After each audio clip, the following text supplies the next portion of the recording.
There's a kind of silence that some children learn when they're afraid of the very person they love the most. It's not loud or dramatic, but it settles in the space between every word they speak. This is a story about that silence and how it can finally be broken. Arjun was 8 years old. At school, he was bright, funny, and full of curiosity. But at home, he was a different child. He learned to avoid making any noise. He would tiptoe around his father, constantly scan his mother's face for her mood before asking a question, and say, "I'm sorry," even when nothing had happened. His father, Milan, didn't see the fear he was causing. In his mind, he was just a strict parent. He raised his voice when homework was late. He'd snap if Arjun spilled a glass of water. He demanded respect and obedience above all else. What he failed to notice was how his son's small shoulders would tighten every single time he walked into a room. Then, one day, Arjun's teacher called. She told Milan that his son had been crying quietly in class.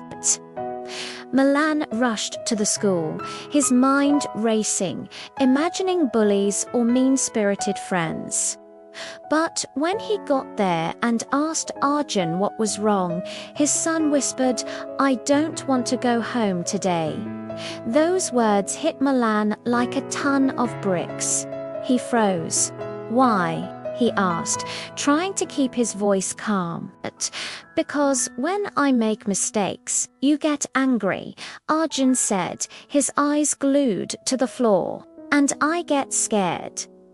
The teacher wisely stayed silent, giving them their space.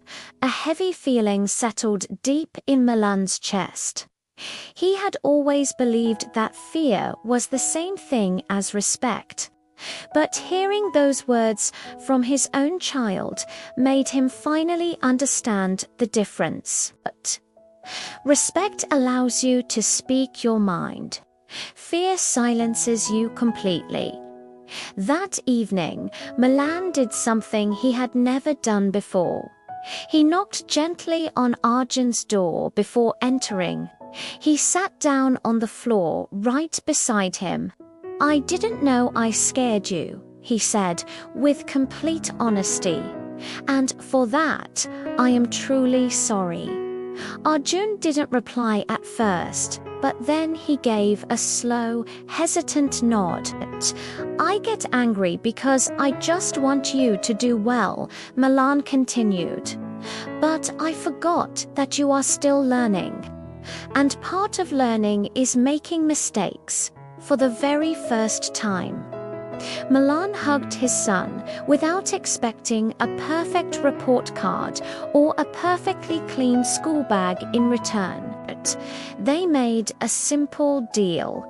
Homework would be done with breaks, mistakes would no longer be met with shouting, and spilled water was just spilled water, not a major crime.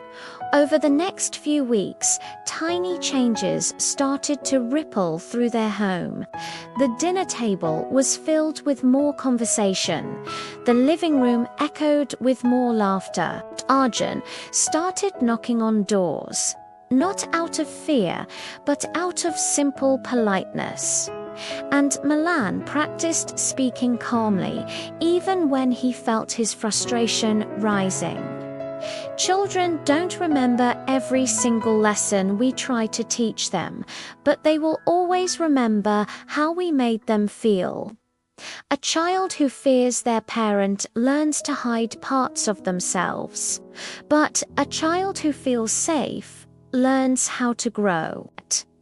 By choosing safety over fear, Milan didn't lose his authority, he earned his son's trust. And trust will always last longer than fear ever will. Thanks for watching.